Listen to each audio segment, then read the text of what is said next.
बटोगे तो कटोगे। बटोगे तो कटोगे। ये मुख्यमंत्री से लेके प्रधानमंत्री, बिल्कुल सही। कप्तान से लेके डीजी, सब तुम्हारे हिंदू हैं। हाँ, फिर तुम्हें खतरा काहे बात खतरा है? काहे अगर बात खतरा है तो ये सब चीजें हमें सौंप दो। हाँ, कोई राजनीति छोड़ने का मन बना लिया क्या? राजनीति तो नहीं छूट सकती। राजनीति तो ऐसी चीज है कि आदमी चारपाई पे लेटा हो तो भी राजनीति करेगा। राजनीति करेगा, बैठे बैठे करेगा। आज का जो माहौल है आप देख रहे हैं, बीजेपी जिस तरह से राजनीति कर रही है, क्या कहेंगे, कैसी राजनीति चल रही है? कि राजनीति बहुत खराब कर दी भारतीय जनता पार्टी ने। भारतीय जनता पार्टी को लोकतंत्र में विश्वास नहीं है कि मुसलमान को बुरा भला कह के, हिंदू को उत्तेजित करके सरकार में बैठ गए। मगर ये बहुत लंबी राजनीति के लक्षण नहीं है। कितने दिन ये हिटलर नहीं चल पाया तो तुम क्या हो? आजकल जो हिंदू हैं उनको भी हिंदू होने की सफाई देना पड़ रही है क्या? इन्हें ना हिंदू का अर्थ मालूम है ना हिंदुत्व का अर्थ मालूम है। कह रहे आप लोगों ने राम मंदिर का विरोध किया था कि समाजवादी जब आती है तो सारे जमीनों पे कब्जे कर लेती है। पहले ये भी तो बताओ, कौआ कान ले किसका गया? मतलब एक भी ऐसा चैनल और अखबार नहीं है जो अडानी ग्रुप ने खरीद नहीं लिया है। क्या रहेगा 27 में? लग रहा है 27 के चुनाव में पूरे बहुमत के साथ समाजवादी पार्टी उत्तर प्रदेश में आ रही है। 27 में अगर 1% कुछ नहीं होता है तो क्या लगता है कि समाजवादी आगे जीवित रह पाएगी?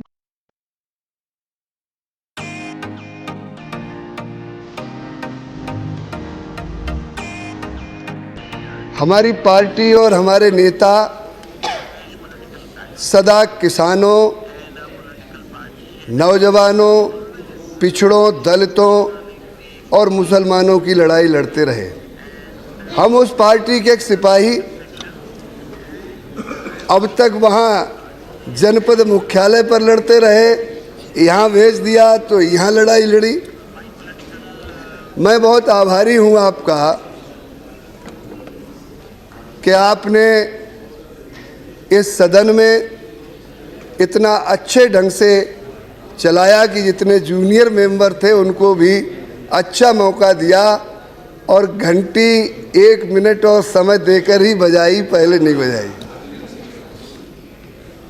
मैं एक घटना जो यहाँ पर हुई, जिस समय महिला बिल आया, हमारी पार्टी और हमारे नेताओं की राय थी कि इस महिला बिल में दलितों को, पिछड़ों को और मुसलमानों को भी आरक्षण दिया जाए।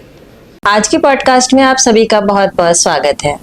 आज हमारे साथ हैं समाजवादी पार्टी के राष्ट्रीय सचिव और पूर्व राज्यसभा सांसद श्री वीरपाल सिंह यादव जी। ये तो किसी परिचय के मोहताज नहीं है, लेकिन फिर भी हमें उत्सुकता हुई कि आपके बारे में कुछ जाने, कुछ ज्यादा जाने। जो जितना हमने सुना है उससे ज्यादा कुछ और होगा। कहाँ से राजनीति की शुरुआत करी, आगे क्या करेंगे, किस तरह से लोग आपको पसंद करते हैं, तो यही कुछ जानने के लिए हम आपके घर आ गए। आपका सर बहुत बहुत स्वागत है। नमस्कार सर, राजनीति की शुरुआत कहाँ से करी और कैसे करी? मैं सन 1980 में वकालत कर रहा था जी। मेरी भेंट माननीय नेताजी मुलायम सिंह यादव जी से हुई और उन्होंने कहा कि तुम्हें राजनीति में आना चाहिए। तो 1982 में हमने एक गांव है कुड्ढा, आलमपुर ब्लॉक का, अब बिथरी विधानसभा क्षेत्र में ही है, यहाँ पर हमने उनकी सभा कराई थी और 7,000 रुपए की थैली भेंट की। अच्छा। वो हमारी राजनीति की शुरुआत थी। उन्होंने हमें जिले का महासचिव बना दिया। उस समय समाजवादी पार्टी नहीं थी। अच्छा। लोक दल का नाम था। हाँ। और हम 82 से 90 तक लोक दल के जिला महासचिव के रूप में काम करते रहे। 87 में जब जनता दल बना तो 3 साल तक तो कोई संगठन नहीं रहा, बहुत संघर्ष किया। 90 में उन्होंने जनता दल का हमको जिले का अध्यक्ष बनाया। अच्छा। 91 में जनता दल के 2 फाड़ हुए, एक जनता दल और एक जनता दल एस चंद्रशेखर के नाम अच्छा। से बना, उसमें भी हम जिला अध्यक्ष हुए। नेताजी यहाँ के मुख्यमंत्री थे और चंद्रशेखर जी प्राइम मिनिस्टर थे। उसके बाद सन 1992 में समाजवादी पार्टी का गठन हुआ जी। और आपको ये जानकर हैरानी होगी कि उसकी नींव बरेली से ही पड़ी। अच्छा। उस समय रबड़ फैक्ट्री बहुत अपने उरूज पर थी और यहाँ का गेस्ट हाउस यूपी में सबसे टॉप का गेस्ट हाउस हुआ करता था। चंद्रशेखर जी यहाँ आए थे तो उसी गेस्ट हाउस में रुके और वहीं नेताजी रुके। अच्छा। उसके बाद नैनीताल एक मीटिंग उस थी। वक्त सर आपकी क्या एज थी? अब एज तो उस समय बहुत ज्यादा नहीं थी, 35 साल के करीब अच्छा, करीब हम रहे होंगे, जी। 40 के करीब रहे। बहरहाल राजनीति में बहुत दिलचस्पी थी जी। तो यहीं से नेताजी की और हम लोगों की वार्ता हुई। हम लोगों ने कहा कि अलग पार्टी बनाओ, कहाँ तक और लोगों के पीछे लगे। हाँ बिल्कुल।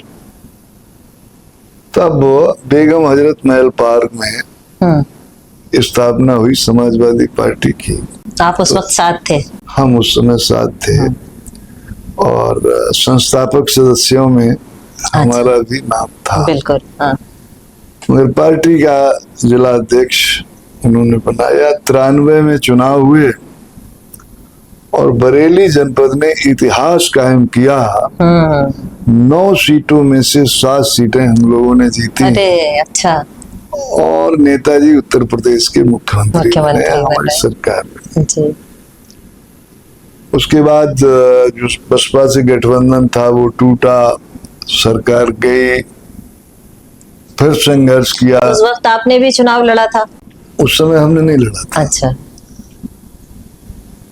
96 में फिर चुनाव हुआ तो हम लोगों को 3 सीटें यहाँ मिली। उसके बाद 2002 में चुनाव हुआ, उसमें हमको उस समय सुनहा के नाम से कॉन्स्टिट्यूंसी जाने जाती थी, जो उसका 80% हिस्सा बिथरी चैनपुर में शामिल है। हाँ। तो यहाँ से सुनहा से हमको 2002 में चुनाव लड़ाया। हमारा दुर्भाग्य था जी कि हम केवल 1054 वोट से चुनाव हार गए। अच्छा।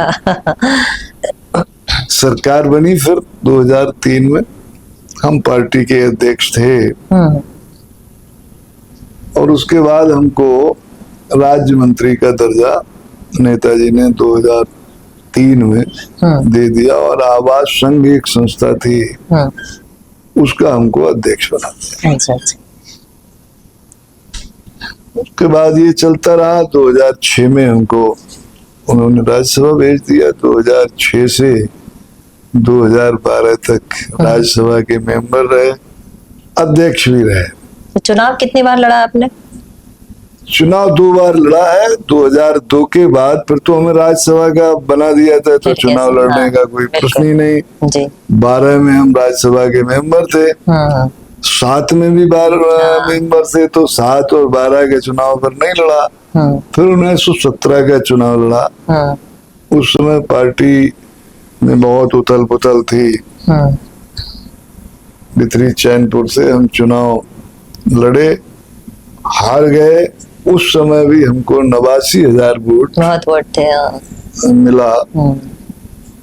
तो आपके सामने कौन से प्रत्याशी थे, किस पार्टी के? हमारे सामने ये पप्पू बरतौल और एक वीरेंद्र सिंह हुआ करता था। उस समय मुसलमान बट गया था तो हम हार गए। वीरेंद्र सिंह का मौजूदा विधायक था और उसका अपना मुसलमानों में था जी। इसलिए वो चुनाव हम हार गए।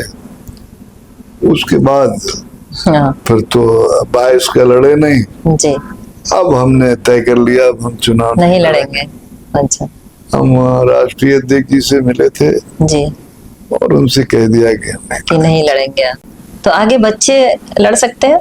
हाँ, डॉक्टर देवेंद्र है हमारा लड़का, उसने कर लिया है MBBS और PG, 20 साल पूरी हो जाएगी इसकी। अच्छा अच्छा। वो अगर करता है राजनीति तो करे, नहीं तो आप नहीं उसका करेंगे। सहयोग करेंगे। हाँ बिल्कुल। बहरहाल अब हम हाँ। नहीं चुनाव लड़ेंगे। राजनीति छोड़ने का मन बना लिया क्या? राजनीति तो नहीं छूट सकती। राजनीति तो ऐसी चीज है कि आदमी चारपाई पे लेटा हो तो भी राजनीति करेगा। राजनीति करेगा, बैठे बैठे करेगा। मगर हाँ, जो सक्रिय चुनाव की राजनीति, चुनाव की नहीं करेंगे, चुनाव संगठन की राजनीति संगठन में की बराबर। राजनीति हाँ करेंगे। जी, जुड़ रहे हैं। आज का जो माहौल है आप देख रहे हैं, बीजेपी जिस तरह से राजनीति कर रही है, क्या कहेंगे, कैसी राजनीति चल रही है? भाई इसी राजनीति को देखकर ऐसा मन होता है हाँ कि राजनीति बहुत खराब कर दी भारतीय जनता पार्टी ने। जी। उस समय जब हमने राजनीति की शुरुआत की थी तो कांग्रेस का दौर था। मैं आज भी कहता हूं, हालांकि कांग्रेस से संघर्ष करके ही हम लोगों ने पार्टी बनाई, हाँ मगर कांग्रेस को लोकतंत्र में विश्वास था। बिल्कुल। भारतीय जनता पार्टी को लोकतंत्र में विश्वास नहीं है, और इसीलिए मैं अपनी नहीं कह रहा, राजनीतिक और दलों की नहीं कह रहा, भारतीय जनता पार्टी के विधायक और जनप्रतिनिधि भी मानते हैं इस बात को, आपके कैमरे के सामने नहीं मानेंगे, कि अधिकारी हावी हो गया है और हम लोगों की भी नहीं चल पा रही है अधिकारियों के सामने। ये भारतीय जनता पार्टी के लोग ही कहते हैं, जो जनप्रतिनिधि हैं वो इस बात को कहते हैं। तो इन्होंने माहौल खराब किया, राजनीति की परिभाषा को बदल दिया। अब तो दमनकारी राजनीति ये लोग कर रहे हैं। पहले मैं एक किस्सा आपको बता दूं जी। कि सन 1987 में हम लोग संघर्ष कर रहे थे, कामकाज ठप आंदोलन था, कलेक्टर का ऑफिस घेरना था, बड़ा भारी लाठीचार्ज हुआ हम पर, हमारे भी 50-60 लाठी लगी होंगी। अच्छा। इतना बड़ा लाठीचार्ज हुआ, हम लोग अस्पताल में भर्ती हुए। एक आदियार खान नाम का लड़का था, उसके तो सब पैर वैर टूट गए थे। तो कांग्रेस जो सत्ता में थी उसके नेता लोग हमको देखने आए वहां, और उन्होंने बयान दिया कि प्रशासन का ये रवैया ठीक नहीं है। हाँ। अब कोई देगा बयान? ये नहीं देगा। तो अब राजनीति की परिभाषा बदल दी, लोकतंत्र में विश्वास इस दल को नहीं है। तो जो ये हिंदू मुस्लिम की राजनीति में लोगों को, देश को बटा हम लोग देख रहे हैं, जैसा कि लोग कहते हैं। नहीं, वो तो इसी में, जब लोकतंत्र में विश्वास ही नहीं होगा, लोकतंत्र में समाजवाद का बड़ा भारी महत्व है। समाजवाद का मतलब समाजवादी पार्टी नहीं है। समाजवाद का मतलब है कि जो गैर बराबरी है, चाहे वो आदमी औरत की गैर बराबरी हो, बिल्कुल, चाहे वो पैसे की गैर बराबरी हो, चाहे जाति की गैर बराबरी हो, इन सबको दूर करना ही समाजवाद है। तो आप तो वैमनस्यता फैला रहे हो। समाजवाद का अर्थ तो समरसता है, आप वैमनस्यता फैला रहे हो। ये राजनीति कहाँ जाएगी? ये लोग आगे की नहीं सोच रहे हैं, ये लोग अभी की सोच रहे हैं। अभी तो सत्ता इन्हें मिल गई, मुसलमान को अपशब्द कह के, मुसलमान को बुरा भला कह के, हिंदू को उत्तेजित करके सरकार में बैठ गए।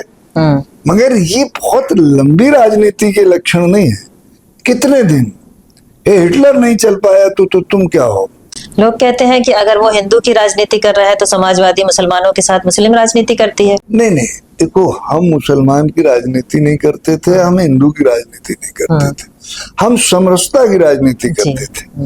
नेताजी ने सदा कहा, और अब माननीय अखिलेश यादव भी उसी बात को दोहरा रहे हैं, कि जिस पर अत्याचार, ये पीडीए जो उन्होंने बनाया है, इसका मतलब तो ये है कि जो पीड़ित है, चाहे वो मुसलमान पीड़ित है, चाहे हिंदू पीड़ित है, चाहे अगड़ा पीड़ित है, पी से मतलब ही पीड़ित का है। तो हम लोग पीड़ित के साथ खड़े हैं, चाहे वो हिंदू है चाहे मुसलमान है। और हम न्याय की बात करने वाले हैं। अगर कोई अत्याचार करता है, अगर तुम मुसलमान को गाली दे रहे हो तो ये अत्याचार नहीं है क्या? तो हम उस अत्याचार के खिलाफ खड़े हैं, तो तुम हमें कह दो कि हम मुसलमानों की पार्टी हो गए, ये तो कोई बात नहीं हुई। भाई हम तुष्टीकरण की राजनीति करते तो हम हिंदुओं की तुष्टीकरण करते। मुसलमानों की संख्या 18% है और हिंदुओं की संख्या 80% है। तो हम अगर तुष्टीकरण करना होता हमें तो हम 80% का करते ना। आजकल जो हिंदू हैं उनको भी हिंदू होने की सफाई देना पड़ रही है क्या? वो कह रहे हैं हम ज्यादा अच्छे हिंदू हैं। असलियत में वो यही तो है ना कि ये लोग झूठ पर आजाद राजनीति कर रहे हैं। हाँ। इन्हें ना हिंदू का अर्थ मालूम है ना हिंदुत्व का अर्थ मालूम है। कौन से हिंदू हैं कौन से नहीं है इन्हें मालूम ही नहीं। कह रहे आप लोगों ने राम मंदिर का विरोध किया था। हमने राम मंदिर का विरोध नहीं किया था। हाँ। हमने विरोध इस बात का किया था कि इस देश में जी। अदालत पे हम लोग विश्वास करते हैं सभी। हाँ। तो जब तक अदालत का फैसला ना आए तब तक आप खामोश बैठे रहो। वहां ना हिंदू जा रहा ना मुसलमान जा रहा। अदालत का फैसला आ जाएगा, हिंदुओं के पक्ष में आ जाएगा तो हिंदू वहां बैठ जाएगा, मुसलमानों के पक्ष में आ जाएगा तो मुसलमान बैठ जाएगा। तो तुम बीच में ईंट पत्थर लेके क्यों जा रहे हो, फावड़ा कुदाल लेके? हाँ। हमारा इस बात का विरोध था। हाँ, बिल्कुल सही। हम तो न्याय की रक्षा कर रहे थे, हम तो कानून की रक्षा कर रहे थे, हम किसी का विरोध नहीं कर रहे थे। अगर समाजवादी आज के दौर में गठबंधन कर लेती है तो क्या फर्क पड़ेगा, और गठबंधन नहीं करती है तो क्या होगा? नहीं, गठबंधन इस समय देश की राजनीति की मजबूरी भी है। अच्छा। भारतीय जनता पार्टी तो 40 दलों से गठबंधन किए हुए सरकार में बैठ गई। फिर भी नाम बीजेपी का चलता है। नाम चलता है मगर उसका गठबंधन आपको तो मालूम है कितने दलों से है। 40 दलों से ऊपर है उसका गठबंधन। उत्तर प्रदेश में ही 14-15 दलों से उसका गठबंधन है। तो गठबंधन करना चाहिए समाजवादी पार्टी को। मुझे लगता है हमारे राष्ट्रीय अध्यक्ष जी करेंगे और कांग्रेस से गठबंधन की प्रायोरिटी रखनी चाहिए, क्योंकि सेंट्रल लेवल पे अगर हमको लड़ना है तो कांग्रेस को हमें साथ में रखना पड़ेगा। अच्छा, बार बार गठबंधन हम लोग देखते हैं टूटता है, जैसे दिल्ली के चुनाव हुए तो अलग हो गए। नहीं, देखो गठबंधन टूटना बनना ये भी परिस्थितियों पर निर्भर करता है। दिल्ली की परिस्थिति और थी, उत्तर प्रदेश की परिस्थिति और है। अच्छा। हर सूबे की परिस्थिति अलग होती है, तो उन परिस्थितियों बस गठबंधन होते भी हैं और परिस्थितियों बस गठबंधन टूटते भी हैं।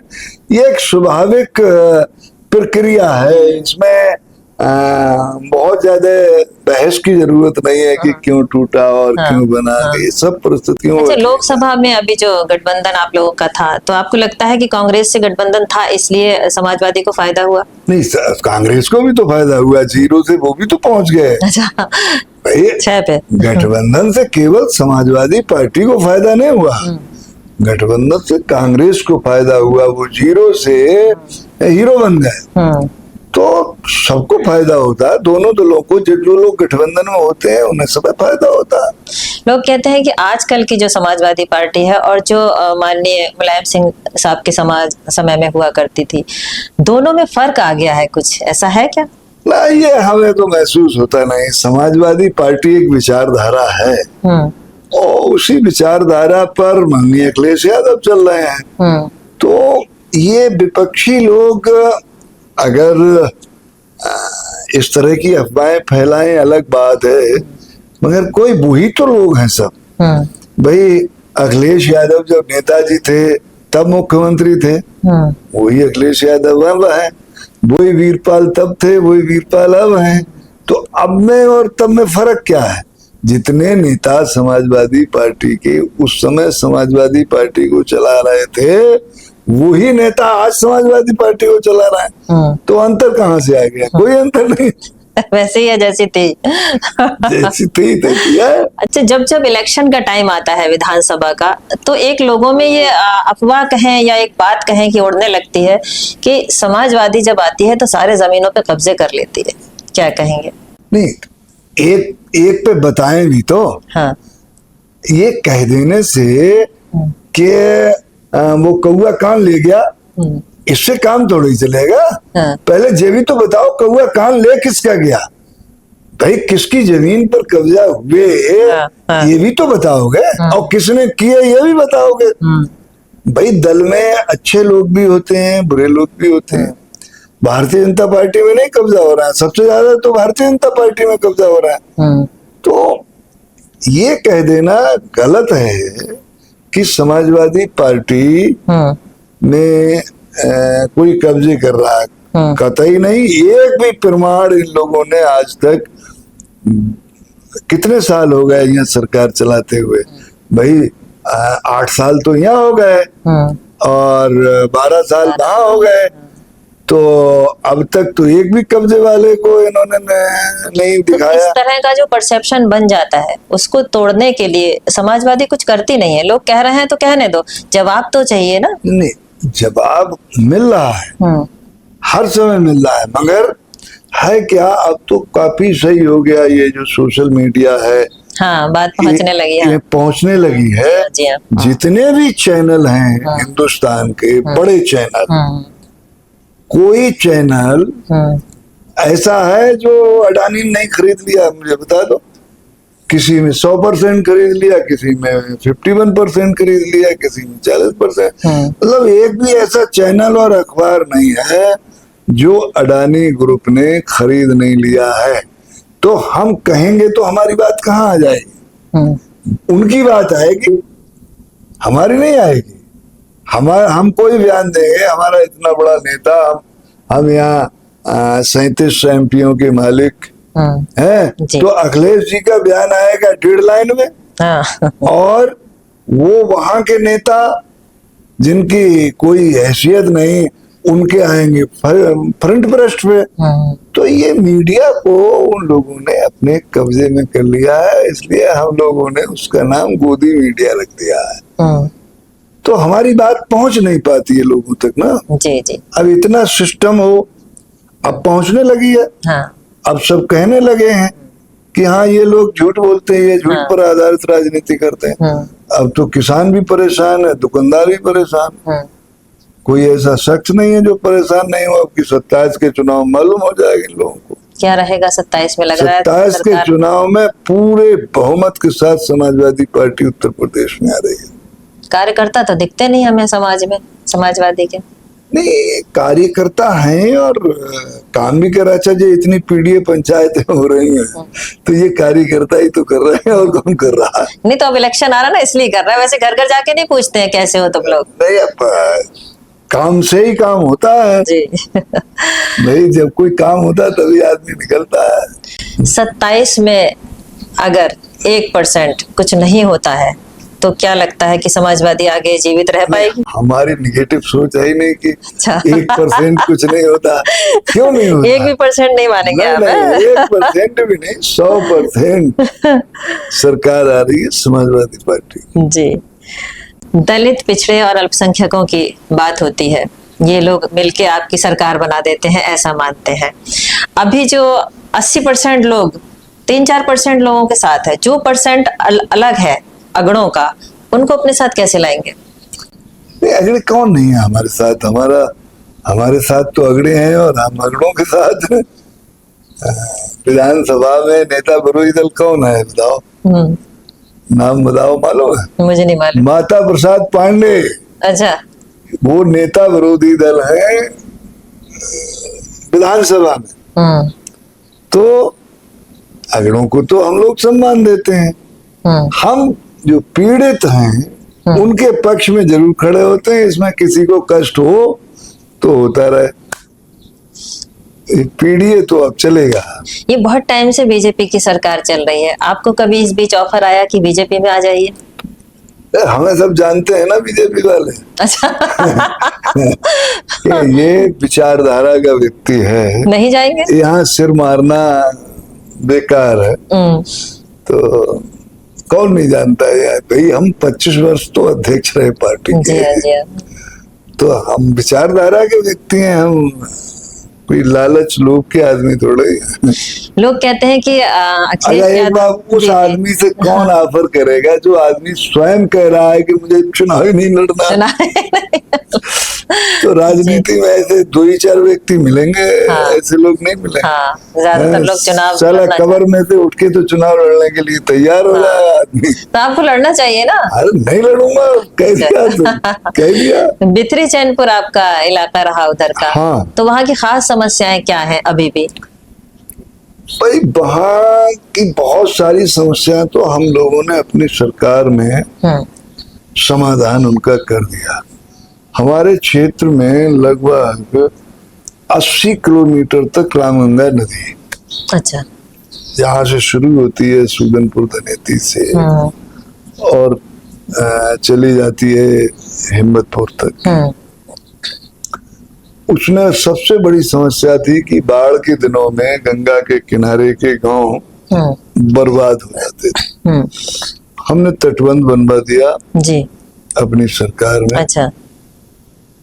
अब बाढ़ से निजात मिली। अभी एक समस्या बहुत भयंकर है, उसमें अब या तो हम केंद्र में बैठे या यहाँ बैठे तब उस समस्या समाधान होगा। बीजेपी वाले नहीं सुनेंगे कि गंगा में सबसे ज्यादा प्रदूषित पानी आ रहा है, सबसे ज्यादा। ये अच्छा। रामगंगा में अच्छा प्रदूषित पानी आ रहा है, इतना आ रहा है। जो गंगा के किनारे गांव है वो हैंडपंप से जब पानी पीते हैं तो कैंसर तक हो जाता है, इतना उसमें केमिकल और खराब पानी आ रहा है।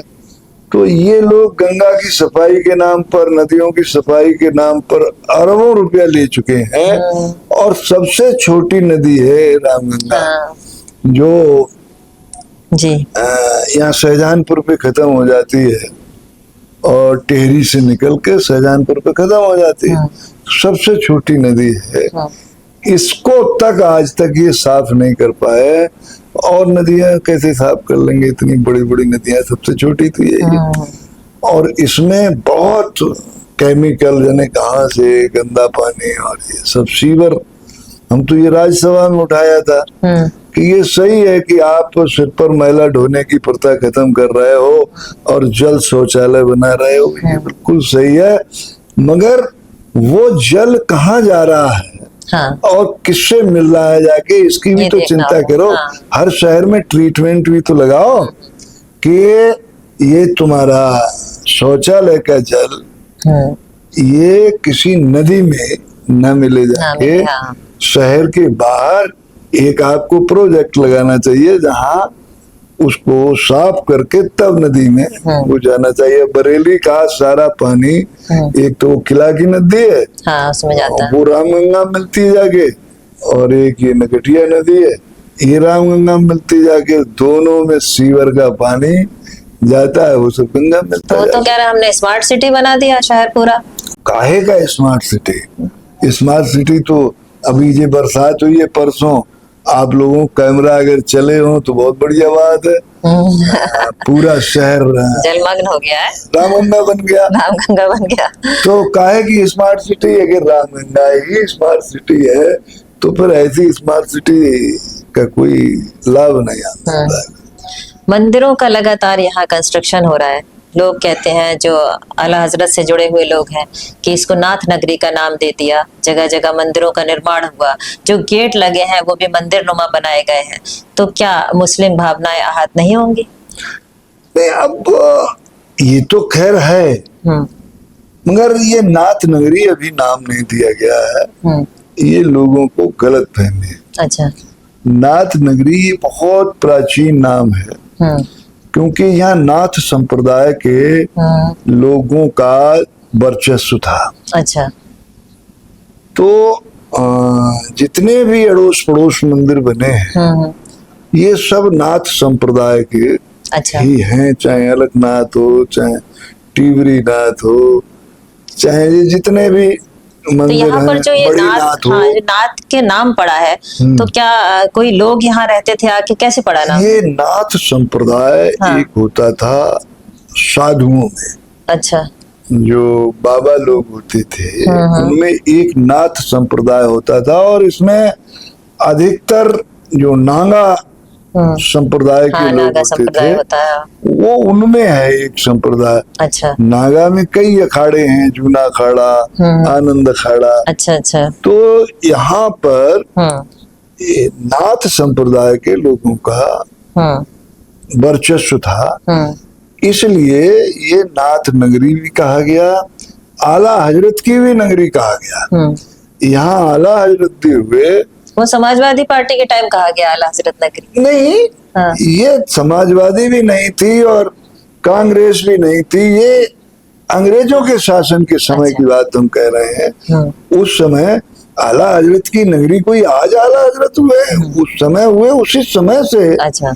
ये पंडित राधे श्याम और आला हजरत, ये तो दो शख्सियत बहुत बड़ी हाँ, थी, दोनों का साथ वर्ल्ड साथ। लेवल की शख्सियत थी, तो इनके नाम से भी बरेली जानी जाती थी।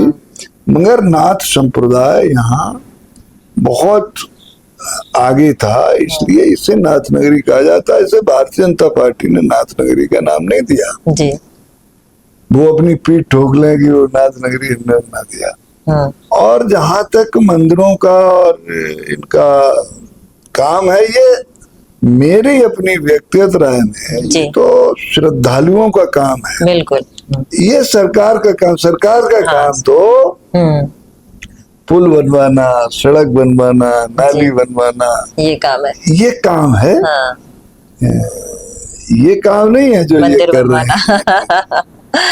तो अब कर रहे हैं तो वो केवल वो इसीलिए आपने कहा था ना कि किसी की भावनाओं को आहत करने के लिए ये सब काम हो रहे हैं, और हिंदुओं को उत्तेजित करने के लिए। हमें कोई ये नहीं बताता। ये लोग मंच पे खड़े होते हैं, कहते हैं कि सब एक हो जाओ, नहीं तो हिंदुओं को बड़ा खतरा है, बटोगे तो कटोगे। बटोगे तो कटोगे। हमारी समझ में ये नहीं आ रहा कि मुख्यमंत्री से लेके प्रधानमंत्री, बिल्कुल सही, कप्तान से लेके डीजी, सब तुम्हारे हिंदू हैं। हाँ। फिर तुम्हें खतरा काय बात है? अगर तुम्हें खतरा है तब भी खतरा है तो ये सब चीजें हमें सौंप दो। हाँ। कोई खतरे में नहीं रहेगा, सब लोग आराम से रहेंगे। सारे लोग हैं, फिर भी खतरा है। सब तो तुम्हारे हाथ में है, राष्ट्रपति तुम्हारा, प्रधानमंत्री। बड़ा लंबा आपका तजर्बा है, तो ये वाला जो नारा बटोगे कटोगे वाला, ये चला भी तो जनता को क्या समझाएंगे, क्या कहेंगे उससे? नहीं, ये केवल वही ना, उत्तेजना फैलाने के हाँ, तो फैल जाती है, केवल उत्तेजना फैलाने के लिए और डर बैठाने के लिए कि अगर ये लोग सत्ता में आ गए तो मुसलमान जाने क्या कर देगा। तो आप लोग भी तो हिंदू ही हो। तो ये मानते हैं हम ही असली हिंदू हैं। हाँ, वो कह रहे हैं हम असली हिंदू हैं। वो कहाँ से? अच्छा। हाँ। अच्छा, एक बात बताओ, आप लोग तो समाज में जाते हो सभी जगह जी। हम लोग, हमारे गांव का जो परिवेश है उसमें हम सुबह को जब उठते हैं तो हमारा चाचा मिलता है, ताऊ मिलता है, बाबा मिलता है, हम सबको करते हैं राम राम। जी। राम राम। हाँ। जो छोटा होता है वो बड़े को राम राम करता हाँ, है। बिल्कुल। भाजपा के कौन राम राम करते हैं? इनकी गुड मॉर्निंग से शुरू होकर गुड नाइट पे खत्म होती है। ये कहाँ से राम के भगत हो गए? ओके, हम है राम के भगत। हाँ। हम सवेरे शाम तक राम राम करते हैं। ये सही तो कहा। हम नहीं भगत है। ये भगत हो गए जो गुड मॉर्निंग से शुरू करके गुड नाइट पे खत्म करते हैं। असली भक्त तो आप है। हम है असली भक्त। सही कहा। और कहाँ के जो गऊ भगत है? हाँ। भाई सबसे ज्यादा गायें यदुवंशियों में पाली जाती हैं। हमारा नामकरण गायों पर हुआ है, व्यवसाय भी रहा है, व्यवसाय हमारा है, तो हम गऊ की रक्षा कर लेंगे। तुम कहाँ से कर लो? तुम्हारे एक गैया ना तुम उसे दूध सकते ना खिला सकते। तो ये सब फर्जी है ये लोग। आज जो अगर 27 में आप चुनाव लड़ रहे हैं, आप लोग, जब पार्टी आपकी आएगी, तो सबसे बड़ी चुनौती क्या मान रहे हैं इस वक्त? सबसे बड़ी चुनौती केवल इतनी है कि इनके झूठ को उजागर करना है। जी। इससे बड़ी चुनौती कोई नहीं, जनता इनसे नाराज बैठी है। ये धोखे में ले लेते हैं झूठ बोल के। हम लोगों की, हमारे वर्करों की एक ही सबसे बड़ा काम है कि हम इनके झूठ का पर्दाफाश करें, तभी जनता तक सही बात पहुंच पाएगी। जनता तक सही बात पहुंचे, और उसमें आप लोगों का ज्यादा योगदान रहेगा। जी, राजनीति में किसको आदर्श माना आज तक? मुलायम सिंह यादव। और कोई नहीं? ईवीएम पे क्या कहेंगे? हम कहते हैं कि ईवीएम गड़बड़ कर रही है, क्या ईवीएम कर रही गड़बड़ कुछ? भाई एक बात बताओ, लोकतंत्र में जी, जो लोग कहें, नेताजी कहते थे कि लोक राज हाँ लोक लाज से चलता है। हाँ, सही मतलब कहा। आदमी को ये लगे कि हमारी बदनामी, हाँ, लोग क्या कहेंगे, लोग क्या कहें। हाँ हाँ। तो ईवीएम हम कह रहे हैं तुम्हारी 100% सही है, मगर जब लोग कह रहे हैं कि हमें संदेह है, तो संदेह है, तो आप ईवीएम खत्म करो, बैलेट से चुनाव करवाओ। तो पार्टियां क्यों नहीं कहती ये बात कि हमें इससे चुनाव नहीं चाहिए? पार्टियां कह तो रही हैं। हमारी पार्टी से लोगों ने सवाल किया कि आपके तो 37 MP, तो अखिलेश यादव ने कहा कि 50 जीत जाते, तब भी हम कहते हमें ईवीएम नहीं चाहिए। हाँ। तो जब हम लोग ईवीएम का विरोध कर रहे हैं, कांग्रेस विरोध कर रही, सपा विरोध कर रही, और पार्टियां विरोध कर रही, जिनका वोटा परसेंटेज बीजेपी के वोटा परसेंट से ज्यादा है, हाँ। तो क्यों नहीं मान रहे हो? अच्छा, बीजेपी ये कह रही है कि हम पर ये इल्जाम लगाया जाता है कि हम हिंदू मुस्लिम कर रहे हैं, हम हिंदू की राजनीति कर रहे हैं, हम नाच बांट रहे हैं तो सबको बांट रहे हैं, हम घर बनाने को पैसा दे रहे हैं तो सबको दे रहे हैं, फिर उन पर ये इल्जाम क्यों है? एक बात बताओ, मैं आपसे सवाल करता हूँ। जी। आप आए हो, हम आपको बहुत बढ़िया चाय पिलाएं, नाश्ता करवाएं, और फिर हम 2 अपशब्द कह दें, आपको कैसा लगेगा? वही बात हो रही है। भाई आपको वो सब चाय मिट्टी हो जाएगी। हाँ।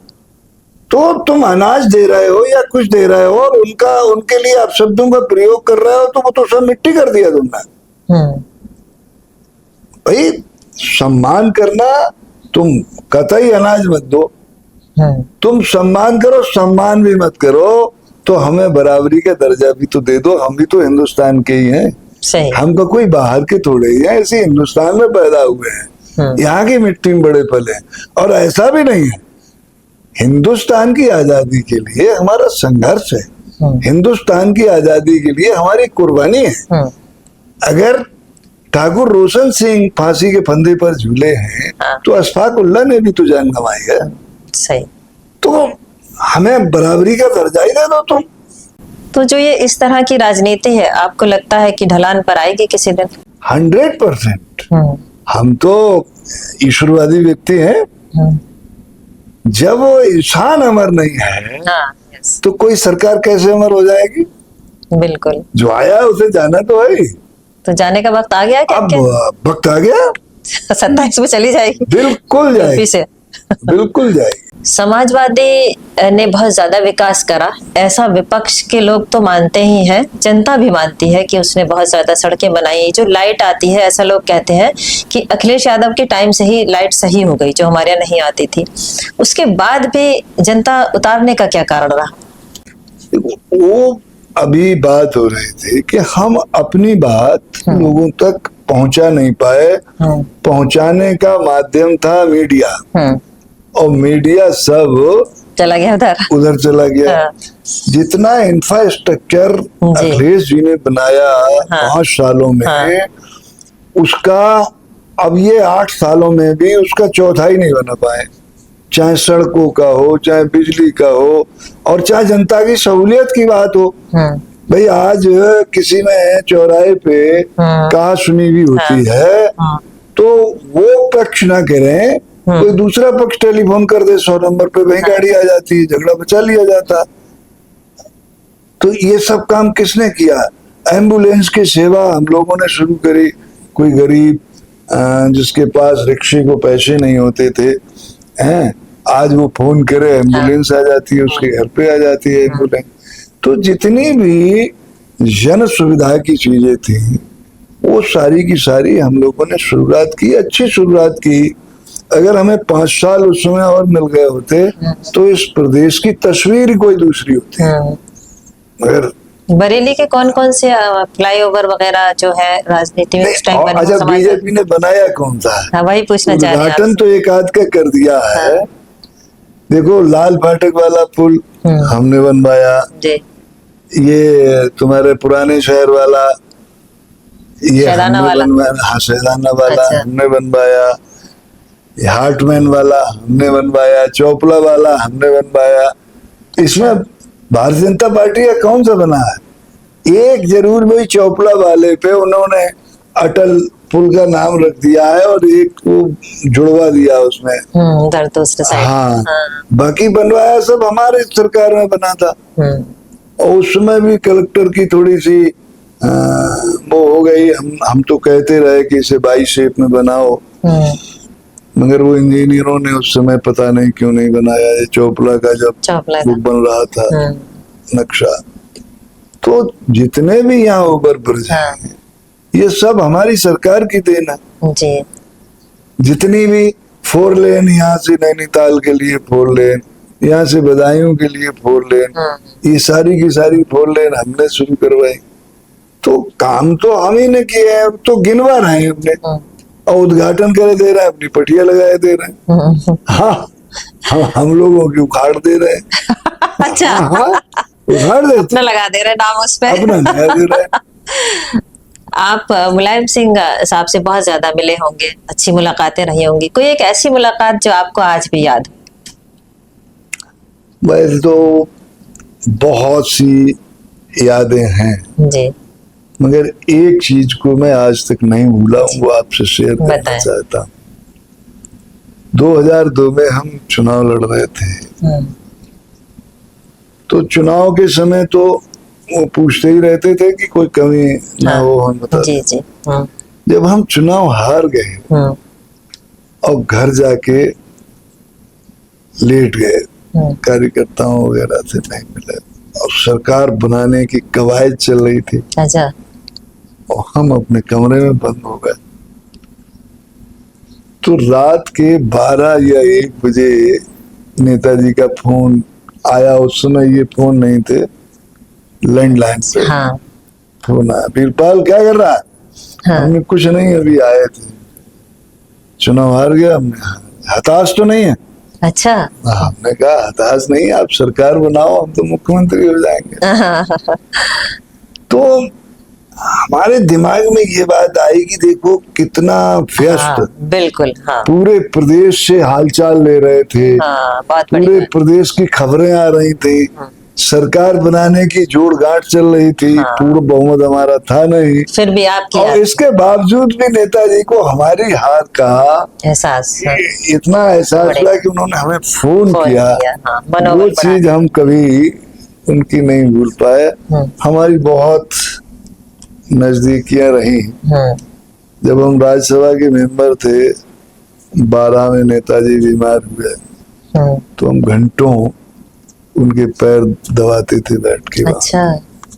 दिल्ली में तो उन्हीं ने राजनीति शुरू करवाई। उन्हीं की वजह से हम राजनीति में आए। हम तो अपनी वकालत कर रहे थे और बड़ा खुश थे, स्कूटर से अपना जाते थे, बैठते थे। यहीं बरेली में बैठते थे? बरेली में हमारा चैम्बर अब भी सबसे बढ़िया चैम्बर बना हुआ। अच्छा, जो गुण आपने देखा कि उनमें था मुलायम सिंह यादव जी में, वही क्या सारे गुण अखिलेश यादव में है? नहीं, अब ये तो मैं नहीं कह सकता, मगर ये तो कहावत पहले से है कि पिता पे पुत्र, जाति पे घोड़ा, बहुत नहीं तो थोड़ा थोड़ा। क्या बात है। बहुत घोड़ा है, थोड़ा थोड़ा है। सब नहीं है तो थोड़े बहुत तो है ही। और कोई घटना आपको जीवन की ऐसी याद हो तो हमारे व्यूअर्स सुनना चाहेंगे। अब राजनीति में बहुत सारे उतार चढ़ाव आए। एक बार ऐसा हुआ कि हमारी पार्टी को सारे नेता छोड़ के चले गए। अच्छा, ये किस सन की बात है? ये 95 की बात है। फिर क्या हुआ? देखो, महिपाल सिंह यादव छोड़ गए, मंजूर अहमद, सरफराज सिंह, प्रवीण हैरन, हाँ ये सब हमारी पार्टी में तो हाँ थे, बिल्कुल। ये सब छोड़ गए। हाँ और नेताजी ने रैली लगा दी यहाँ, नेता सब गए छोड़। नेता सब गए छोड़। हाँ। इस्लामिया में रैली नेताजी की। हमने नेताजी से कहा कि नेताजी सब नेता घर बैठे हुए हैं हाँ और सब सहमे हुए हैं। हम्म, तो बोले तो क्या हो गया, मैं जीप में बांध लो लाउड स्पीकर हाँ और सब कस्बों में ऐलान करते फिरो मुलायम सिंह आ रहे हैं, मुलायम सिंह आ रहे हैं, अच्छा और रैली हो जाएगी। हमने वही किया। हाँ इतना आदमी उमड़ा उस रैली में कि जितने छोड़ के चले गए थे उन्हें आना पड़ गया। वो सब वापस आ गए रैली में। अगल बगल थे खड़े, जब उनने देखी अरे ये तो भीड़ उमड़ आई हाँ तो आ गए सब। तो ऐसी बहुत सी घटनाएं थी कि हम बहुत संकट में हुआ करते थे। आप ये समझो कि हमको तो बरेली का मिनी मुख्यमंत्री कहा लोग, बिल्कुल। हाँ और ताकत भी नेताजी ने पूरी हमको दे दी। हाँ हम कलेक्टर और कप्तान को हटवा सकते थे, ला सकते थे, मगर कभी भी किसी टिकट हम बांटते थे, हाँ कभी किसी ने आरोप नहीं लगा पाया कि हमारी चाय भी इन्होंने पी। हाँ इस तरह की राजनीति होनी चाहिए और वही राजनीति लंबी चलती है। अब तो एमएलए बना नहीं और करोड़पति बना नहीं। हाँ बिल्कुल। ये राजनीति से लोगों का विश्वास उठता चला जा रहा है और अब तो ये इस सरकार में तो हदें पार हो गई हैं सब चीज की। इस समय कोई ऐसा वर्ग नहीं है जो इस सरकार से दुखी ना हो। किसान मर रहा है, उसकी उपज का सही मूल्य नहीं मिल रहा और उसके खेतों को ये गाय और बैल, ये छुट्टा पशु हाँ ये परेशान कर खराब रहा है। किए जा रहे हाँ। हैं, एक्सीडेंट हो रहे हैं रोजाना, मगर सरकार को कोई मतलब नहीं। बिजली कब आए और कब चली जाए इसका कोई ठिकाना नहीं। तो इस समय दुर्सा ज्यादा है, पब्लिक बहुत ही अति बैठी है। हाँ। लोग कह रहे हैं कि कब होगा चुनाव।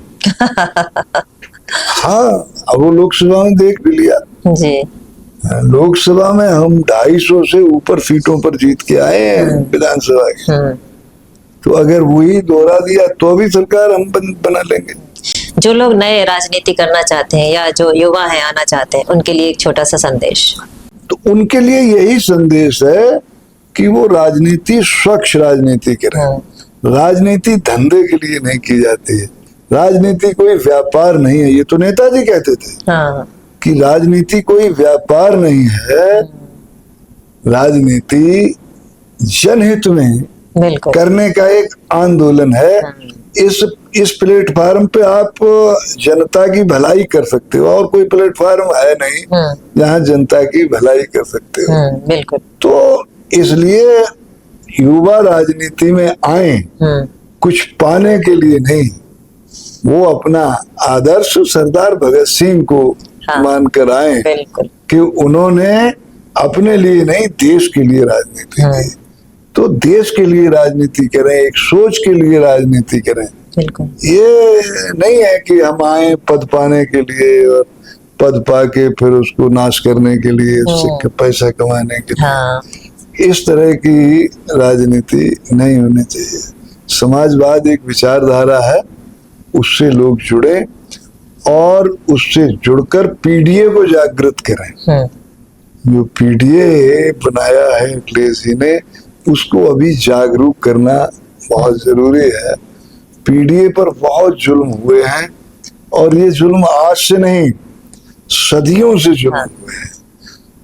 पीडीए को पढ़ने लिखने नहीं दिया, पीडीए से छुआछूत मानी, पीडीए को अपने पास बैठने नहीं दिया। तो और अब भी पीडीए को वंचित कर रहे हैं, नौकरियों से वंचित कर रहे हैं। हमें बताओ यहाँ जितने भी थाना इंचार्ज हैं उसमें पीडीए के कितने लोग? नहीं है। तो इस पीढ़ी पर जो अत्याचार अनाचार सदियों से हो रहा था उसको जागृत करने का काम करें। और पीढ़ी जिस दिन जागृत हो जाएगा उस दिन ये झूठ बोलने वाले अपने आप यहाँ से भाग जाएंगे। यही मेरा संदेश है। बहुत बहुत धन्यवाद। बहुत बहुत शुक्रिया।